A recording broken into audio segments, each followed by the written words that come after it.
A paz do Senhor, meus irmãos, tudo bem? Firme e forte, graças a Deus. Vamos aqui para mais um estudo da palavra de Deus. E agora nós vamos falar sobre os grandes impérios. Glória ao Senhor Jesus. Aleluia. Caminhando aqui para terminar o tema de geografia bíblica. Deus é bom e a sua misericórdia dura para sempre. Grandes impérios, irmãos. Geografia e história dos impérios. Ok. Impérios mundiais. Depois que os hebreus tomaram terra da posse da terra prometida, surgiram os seguintes impérios na região: o Império Assírio, o Babilônico, o Medo-Persa, o Grego, o Romano. Ok? 5 grandes impérios estiveram sobre toda aquela terra. Grandes impérios. O sonho de Nabucodonosor. Nabucodonosor teve um sonho, que ele sonhou com uma grande estátua.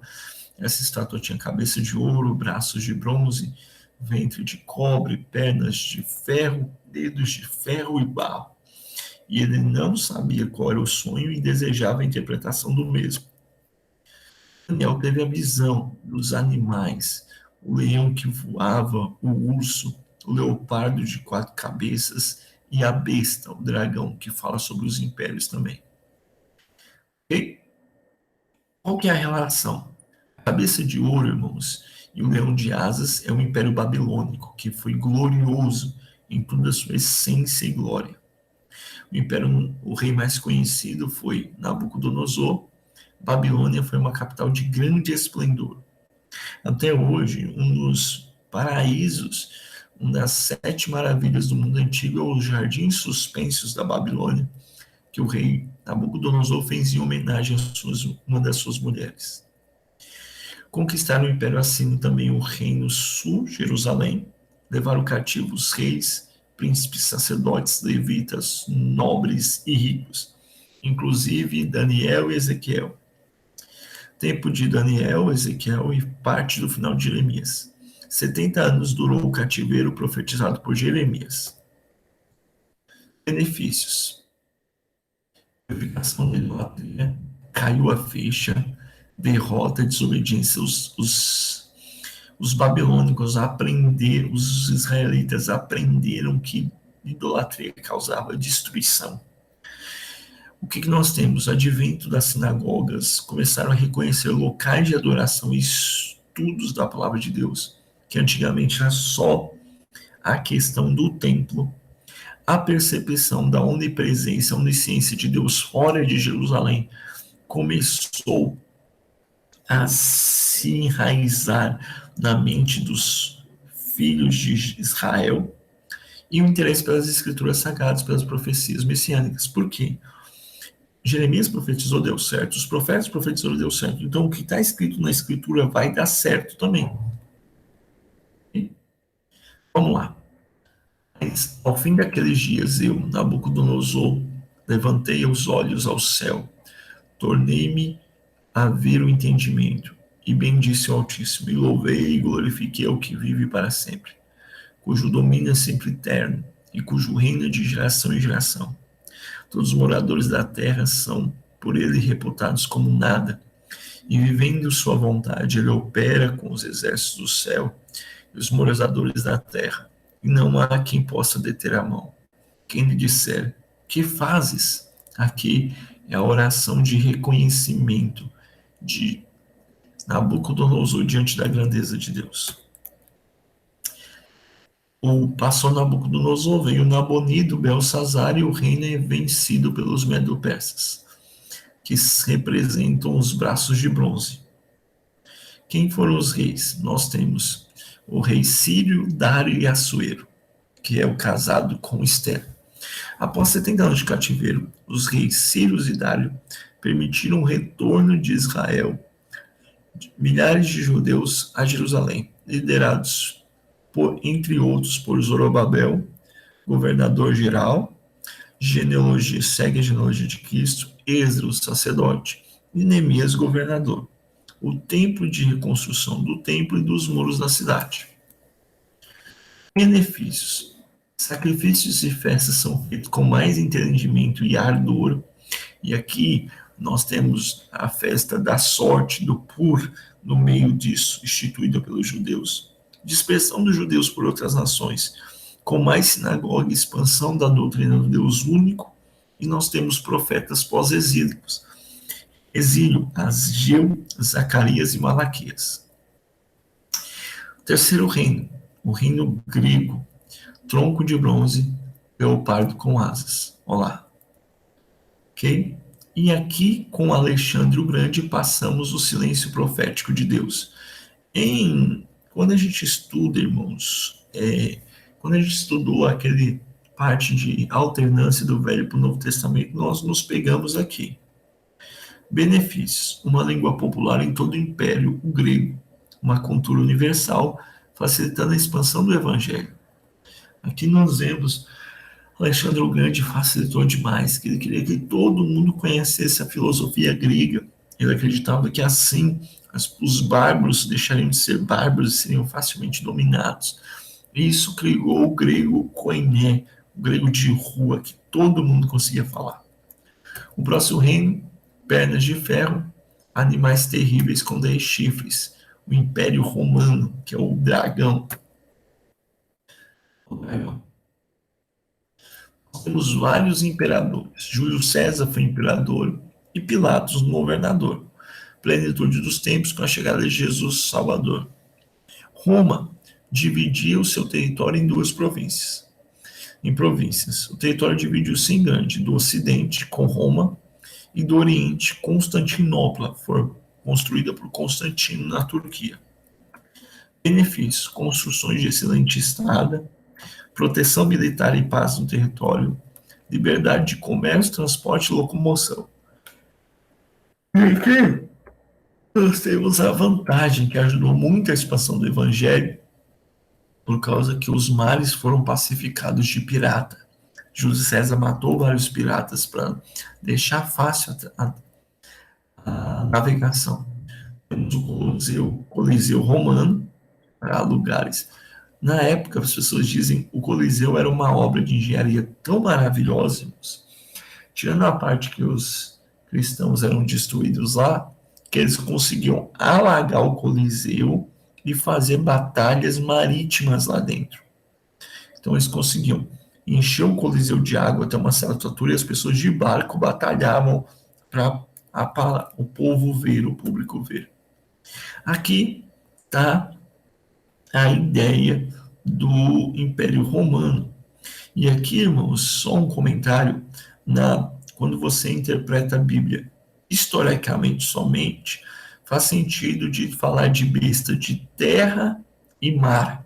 Terra e mar, ok? Para um romano, irmãos, era um código bem interessante. Quem era forte na água, besta da água.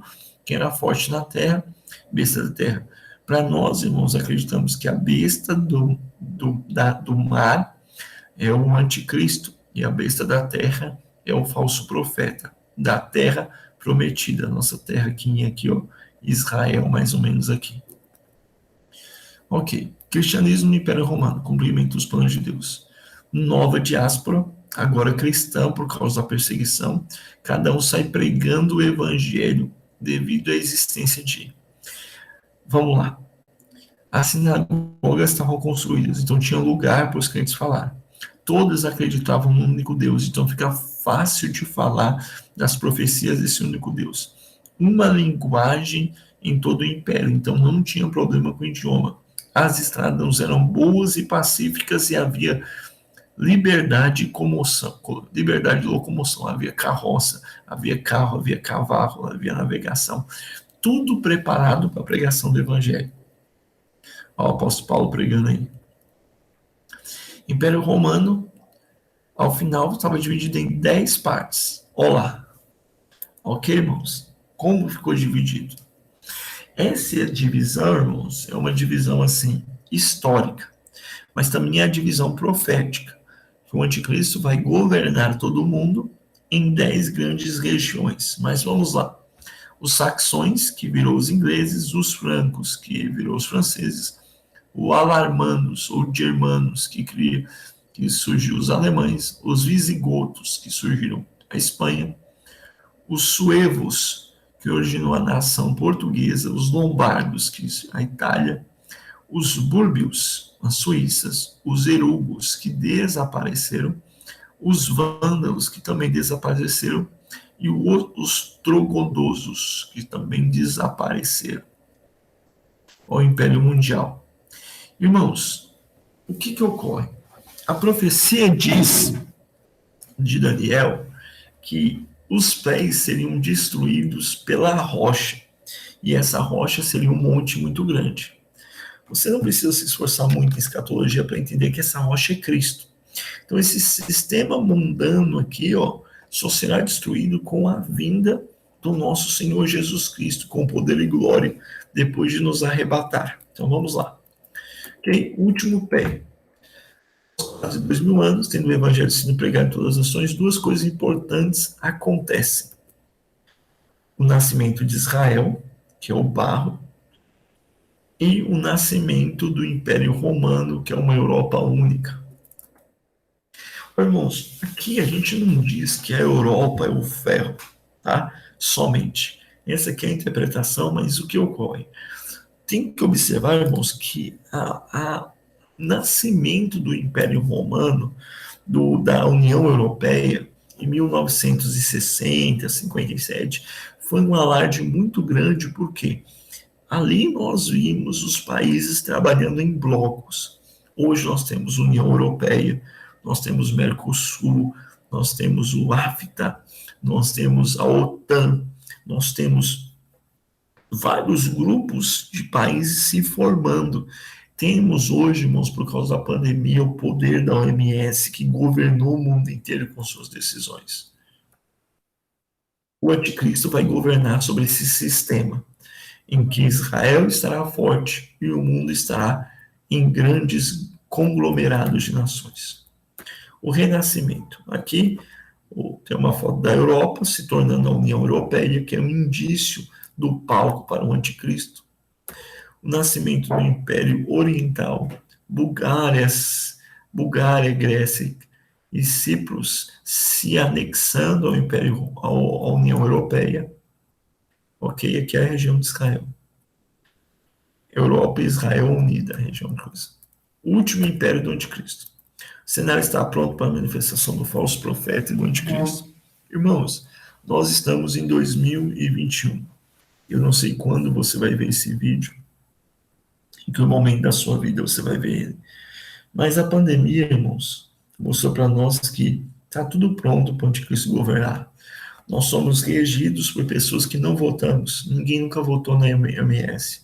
Obedecemos leis antes inconstitucionais com medo, irmãos, com medo.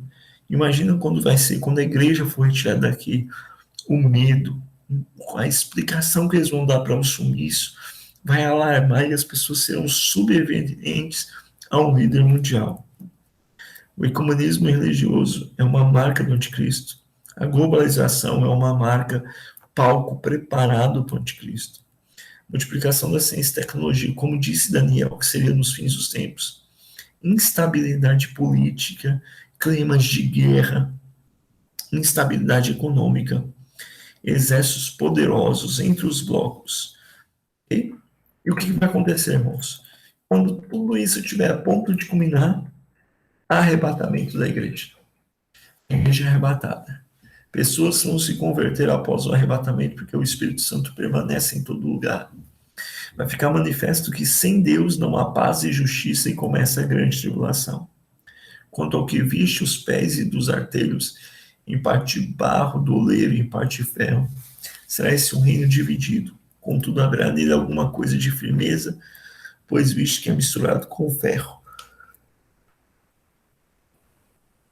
Quanto isto é o ferro misturado com barro, misturar-se-ão um casamento, mas não se ligará um ao outro, assim como o ferro não se mistura ao barro. Irmãos, o ferro não se mistura ao barro. É o período de aliança de falsa paz entre Israel e o anticristo. Mas dias destes reis, o Deus do céu suscitará um reino que jamais será destruído. Este reino não passará a outro povo. Eles misturaram todos os reinos, mas ele substituirá para sempre. Aleluia. O reino eterno do nosso Senhor Jesus Cristo.